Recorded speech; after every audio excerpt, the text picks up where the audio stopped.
Hello बच्चों, आज हम डिस्कस करेंगे प्रोपोर्शंस। क्या है proportional? Equality between two ratios is called proportional. Is denoted by the this symbols. एक एग्जांपल मैंने लिया है 2:3, दूसरा एग्जांपल लिया है मैंने 4:6। इनको मैं जब 2 से डिवाइड करूँगा 2:3, और दूसरा हमारे पास दे रखा है 4:6, मैंने इसको 2 से डिवाइड किया तो मेरे पास 2:3 आया। क्या ये दोनों रेशियो सेम है? तो आपने देखा 2/3 इक्वल टू 2/3। इनको देखा गया तो इक्वलिटी क्या है? दो रेशियोज़ के बीच में हमने इक्वलिटी देखी। क्या इक्वलिटी है? अगर इक्वलिटी है तो ये प्रोपोर्शनल में है, अगर इक्वलिटी नहीं होती तो प्रोपोर्शनल नहीं होते। एक एग्जांपल और मैं लेता हूँ। हमने लिखा है 1:3 और दूसरा लिखा है 4:6। डिवाइड करेंगे तो क्या 2:3, 1:3 और 2:3 क्या इक्वल हैं दोनों? नहीं है, तो दिस इज़ नॉट प्रोपोर्शनल। ठीक, एक एग्जांपल और लेता हूँ। 3:9 लिखा है और दूसरा मेरे पास लिखा है 9:27 लिखा है। हम क्या करेंगे? सबसे पहले इसको डिवाइड करेंगे तो 1/3 आएगा, 1:3 आएगा। इसको डिवाइड करेंगे तो आप 9 से डिवाइड कर दीजिएगा तो 1:3। क्या ये दोनों इक्वल आए हैं? हाँ, तो ये क्या है? प्रोपोर्शनल है। अब हम बात करेंगे कि प्रोपोर्शनल है क्या। तो इक्वलिटी बिटवीन टू रेशियोज, दो रेशियोज के बीच में इक्वलिटी बताता है कौन? प्रोपोर्शनल। उसके सिंबल क्या लगता है? इस सिंबल को बोलते हैं प्रोपोर्शनल। अब हमारे पास जो प्रोपोर्शनल्स होते हैं वो देयर आर टू टाइप्स होते हैं। सबसे पहले अगर हम प्रोपोर्शनल्स की बात करेंगे तो हमारा एक प्रोपोर्शनल आता है डायरेक्टली प्रोपोर्शनल, एक आता है डायरेक्टली या डायरेक्ट प्रोपोर्शनल बोल सकता हूँ, और दूसरा जो हमारे पास आएगा वो इन्वर्स प्रोपोर्शनल आएगा। इन्वर्स प्रोपोर्शनल, एक डायरेक्ट प्रोपोर्शनल आएगा और दूसरा हमारे पास इन्वर्स प्रोपोर्शनल आएगा। देखने समझने का प्रयास करते हैं। जैसे मान के चलिए डायरेक्ट प्रोपोर्शनल होता है क्या। पहले के एग्जांपल, जैसे मैंने कहा कि मैंने एक पैकेट लिया था चॉकलेट का। जैसे मैंने नंबर ऑफ़ बिस्किट ले लेता हूँ, तो हमने एक पैकेट बिस्किट लिया था, वो कितने प्राइस का? 5 रुपये का था। ठीक, और मैंने फिर क्या किया? 2 पैकेट बिस्किट लिया तो कितने रुपए हो गए? 10। 3 पैकेट लिया तो कितना हो गया? 15। मान के चलिएगा हमने क्या किया कि जब नंबर ऑफ़ पैकेट को इंक्रीज़ किया तो उनकी जो प्राइस था वो भी इंक्रीज़ हो गया।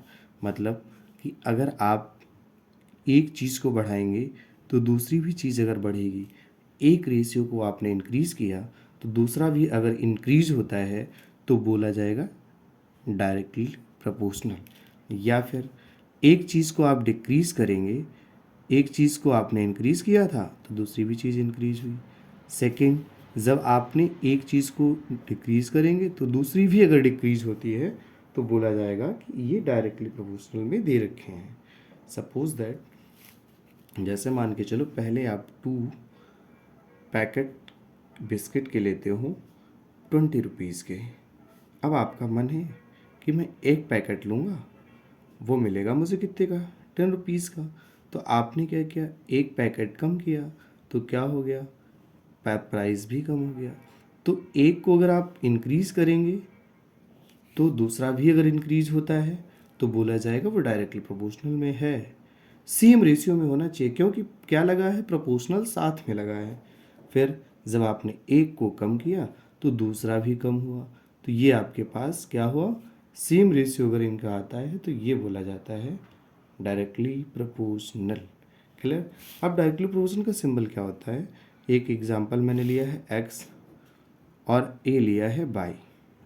ठीक, अब क्या होगा? यहाँ पे सिंबल लगा दिया, इसे बोला जाता है x is directly proportional to y। x is directly proportional to y। x is directly proportional to y, मतलब x को बढ़ाएंगे तो y भी बढ़ेगा, y को बढ़ाएंगे तो x भी बढ़ेगा। इसका मतलब डायरेक्टली प्रोपोर्शनल का है जब इस सिंबल को हटाते हैं तो यहाँ पे इक्वल टू का सिंबल लगाते हैं। एक कांस्टेंट होता है k, उसको लिखा जाता है यहाँ पे और kx लिख दिया जाता है।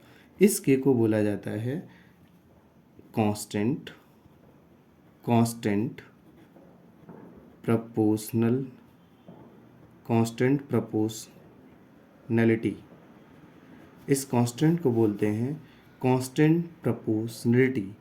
फॉर दोबारा एक बार एक्सप्लेन करते हैं। प्रोपोर्शनल क्या बताता है? प्रोपोर्शनल हमें इक्वलिटी बताता है, कितने दो रेशियोज़ के बीच में अगर वो दो रेशियो सेम है तो वो प्रोपोर्शनल में होंगे, अगर वो दोनों रेशियो सेम नहीं हैं तो वो प्रोपोर्शनल में नहीं होंगे। प्रोपोर्शनल कितने टाइप से होते हैं? There are two types.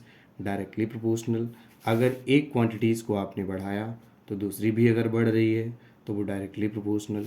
अगर आपने एक को इंक्रीज़ किया तो दूसरा भी अगर इंक्रीज होता है तो डायरेक्टली प्रोपोर्शनल। एक को डिक्रीज़ करेंगे, दूसरा अगर डिक्रीज होता है तो डायरेक्टली प्रोपोर्शनल। अगर आपने एक्स को इंक्रीज़ किया तो वाई भी इंक्रीज़ होगा तो डायरेक्टली प्रोपोर्शनल। जब डायरेक्टली प्रोपोर्शनल का सिंबल हटेगा, जब प्रोपोर्शनल का सिंबल हटेगा तो वहाँ पे कांस्टेंट लगेगा। इस कांस्टेंट को बोला जाए कांस्टेंट प्रोपोर्शनलिटी। इसका एग्जांपल अब हमारे पास आता है इन्वर्सली प्रोपोर्शनल। जैसे मैं इन्हें एग्जांपल लिया है कि आपके पास एक नंबर ए है और दूसरा नंबर बी है। तो हमने क्या किया, स्पीड हमारी कार की जो थी वो पहले 30 किलोमीटर पर आवर थी, मतलब 1 घंटे में 30 किलोमीटर जाती थी। बट हमने क्या किया, अपनी स्पीड को इंक्रीज़ कर दिया। अपनी स्पीड को हमने मान लिया पहले 2 घंटे लगते थे, 2 आवर में 30 किलोमीटर जाते थे। अब हमने अपनी स्पीड को क्या कर दिया, बढ़ा दिया। हमने अपनी स्पीड को बट इंक्रीज़ किया, 60 कर लिया, तो हमें टाइम कितना लगेगा, 1 आवर लगेगा। अब आप देखिए हमने क्या किया, स्पीड को इंक्रीज़ किया तो टाइम क्या हो गया, कम हो गया। ठीक, तो टाइम क्या हुआ, कम हुआ। जब आप अगर देखेंगे एक चीज़ को इंक्रीज़ करोगे तो दूसरी चीज़ क्या हो जाएगी, डिक्रीज़ हो जाएगी। इसमें सिंबल क्या लगता है, इसे बोलते हैं इन्वर्सली प्रोपोर्शनल। देखिए ए अपान बी ऐसे लिखा जाता है, तो इसे बोलेंगे A is inversely proportional to 1/b। A is inversely proportional to B. A is inversely proportional to B. A is inversely proportional to B. अगर हमने ऐसे लिखा होता तो बोलते X is inversely proportional to Y. X is inversely proportional to Y. अब इसको अगर हटाते हैं तो इक्वल का सिंबल लगाते हैं, इसके साथ साथ इसको हटाने के लिए के का यूज़ करते हैं और 1/y लिख देते हैं। इससे क्या बोलते हैं, हम लोग लिख चुके हैं, अभी हम लोगों ने लिखा है कांस्टेंट। अब आप ऐसे भी लिख सकते हैं x equal to k/y। That's clear. This then हम डिस्कस करेंगे अब आगे के क्वेश्चंस।